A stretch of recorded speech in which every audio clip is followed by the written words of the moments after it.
If you are insecure, have low self-esteem, or no motivation, then you should compete in pageantry. Miss America 2024 just happened, and Madison Marsh of Colorado was crowned the new Miss America. So deserving, and I'm so excited to watch her reign, but it has me thinking a lot about my experience in pageantry, what lies for me in the future in pageantry, and why I think literally everyone should get involved in pageantry. First, let's debunk some pageant myths. Number one being that pageants are superficial. Being attractive has its advantages in pageantry, but what makes a woman attractive is where the differentiation lies. You can take somebody who is maybe not as conventionally attractive, but if they have a story that resonates with thousands of people, if they are determined, they're accomplished, they believe in themselves, and they take care of themselves, style themselves well, they live a healthy lifestyle, will be more attractive. And that's why I think that anybody, no matter what you look like, can find success in pageantry, keeping in mind that being the best version of yourself does not mean changing who you are. You don't need to get plastic surgery or lose a bunch of weight. You really just need to take care of yourself, believe in yourself, put in the work on your mind, your body, and your soul, that your true beauty will shine towards the outside.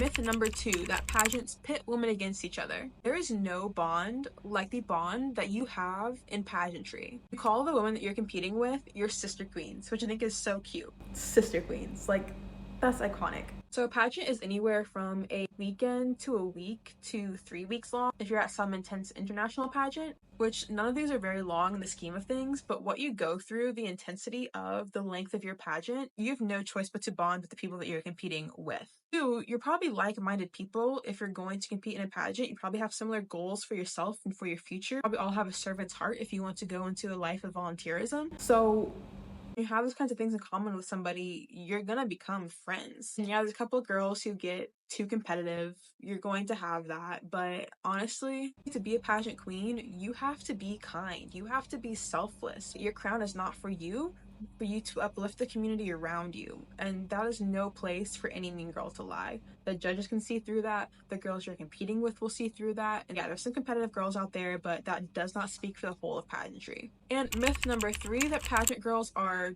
dumb.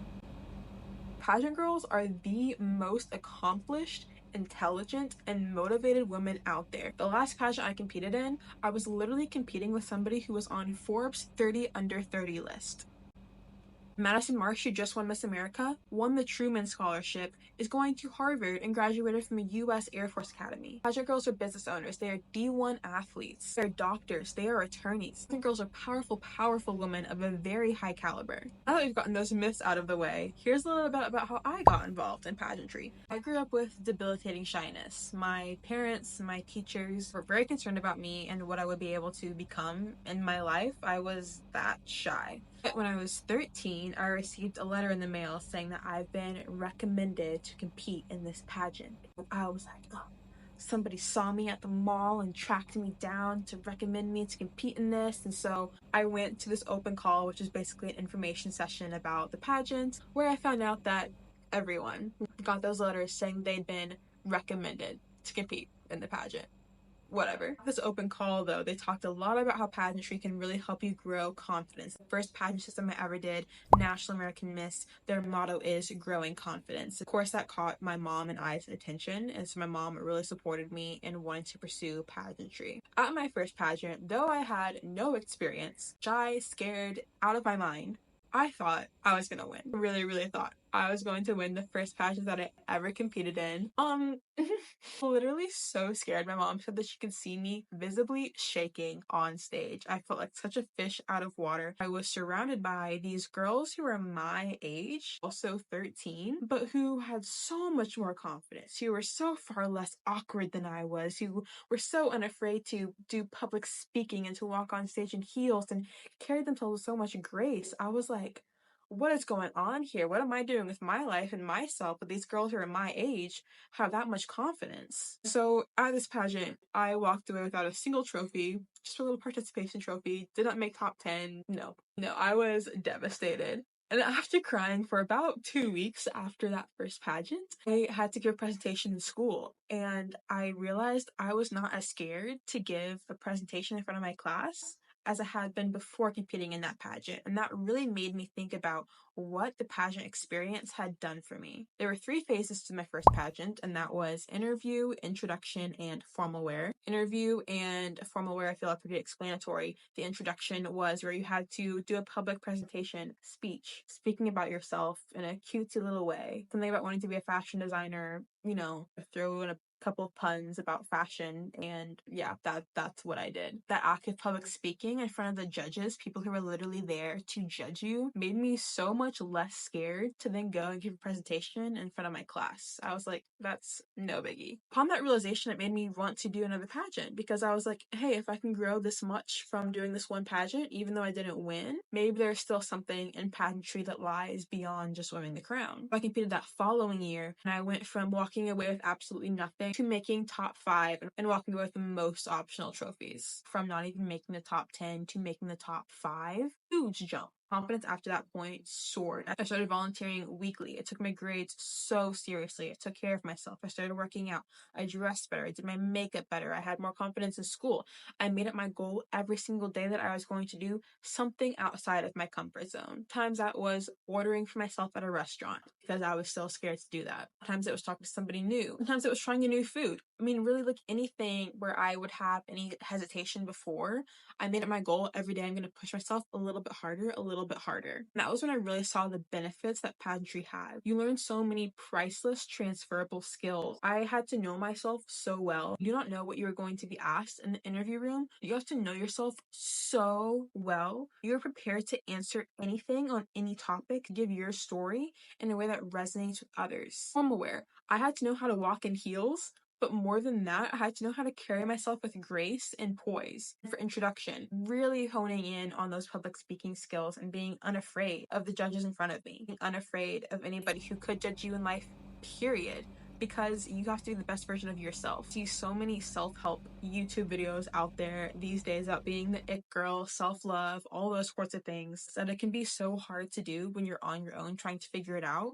Pageantry really pushes you. You're surrounded by women who are so confident, who are so accomplished, who are so intelligent. You have no choice but to hold yourself to those morals and values too, and it really, really pushes you to find what you are good at, what you're passionate about, and that pushes you into being a boss babe. To an out-of-state university, one of the top research universities in the country, walked away debt-free because of scholarships. Now I lived in 3 different countries, the US, Italy, and Thailand. Volunteered more hours than I can count, literally hundreds of hours, and have my own organization, Painting Peace, where I teach art therapy to youth in crisis. None of these things would have been half possible if I hadn't gotten involved in pageantry. Debilitating shyness would have absolutely ruled my life, but because of the skills I learned in pageantry, because of the inspiration that I had by my pageant sister queens, I was forced to believe in myself, and it set me up for the success and the accomplishments that I have now and that I will have in the future. If you want to have these life-changing experiences, you should definitely get involved in pageantry. If you don't know where to begin, that's where I'm here. I'm not going to lie, pageantry can be an expensive sport.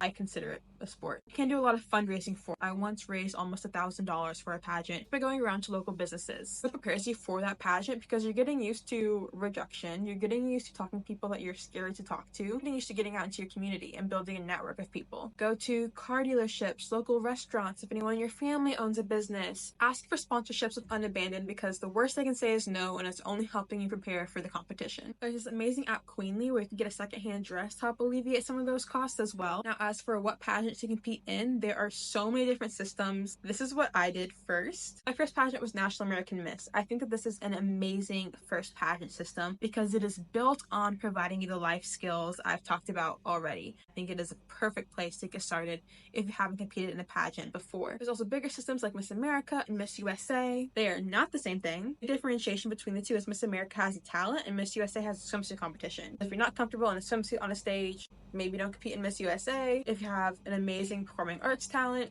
you should do Miss America. Miss America also provides a lot of great college scholarships if you're looking for that in pageantry as well. Other pageant systems are Miss High School America Organization, USA National Miss, Princess of America, International Junior Miss, Miss United States, Miss Earth. There's literally so many. I personally competed in National American Miss for 4 years. I won on my 4th year. I was 2018 National American Miss Oklahoma Teen. I competed in the Teen USA system, and then I went and competed in the Princess of America organization, which I loved. And I most recently competed for Miss Collegiate America. Each pageant system is very similar and vary on what they're looking for. There are some girls who find great success in one pageant system and not in another. What that pageant system wants out of a title holder, what that pageant system's mission is a little bit different. Your research when looking at what pageant system you want to do, look at the current title holders for that pageant and see if your personal values, morals, and passions align. I'm currently in Thailand, obviously, if you've been following me. So I'm on a bit of a hiatus from pageantry, and I had the opportunity that I can stay here in Thailand for another semester or even years if I wanted to stay. And I really, really debated it, but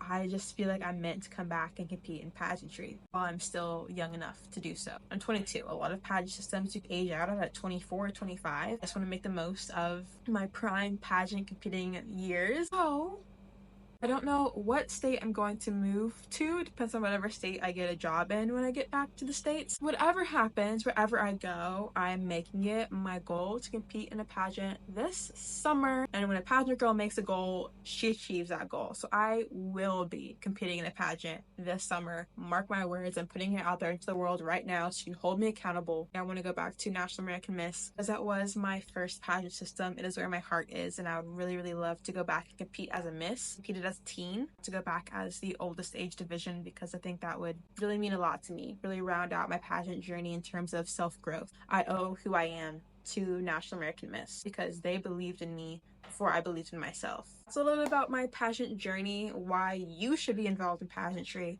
I do coaching. If you're looking to compete in a pageant, please message me. You can message me on my DMs on Instagram. I'd love to be your biggest cheerleader for your pageant. I would love to help you out picking dress, doing your walk, doing interview practice. I love pageantry. I love talking pageants. If you need help with anything, please reach out. I so believe in the mission of pageantry, and I really, really want to see other women succeed through the organizations I found success in as well. Obviously, very passionate about this, so thank you so much for watching, and I will talk to you later. Bye!